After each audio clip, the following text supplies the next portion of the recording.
Poema antipor.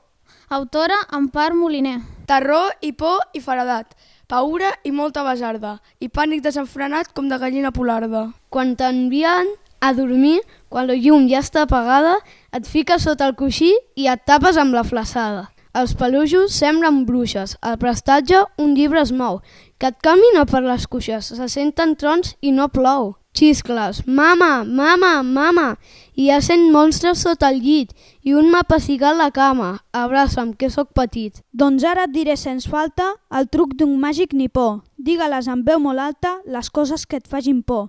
Si les dius amb la veu forta, veuràs com la poses muny. Veuràs com obre la porta i se'n va molt lluny, molt lluny. Digues fantasma. Fantasma! I el fantasma ja no hi és. Li ha agafat un atac d'asma i ha marxat a Granollers. Digues monstre. Monstre! Bravo, ja no hi ha monstre que valgui. Ha anat a comprar el capravo, foie gras, bolquers i el que calgui. Digues zombi. Zombi! Zombi, els zombis a gratar llops dins d'una nevera combi amb 3 iogurts i 2 pops. Digues ogre.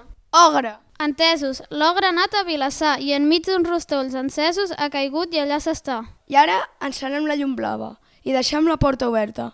1, 2, 3, ja et cau la bava. 3, 2, 1, no estàs desperta.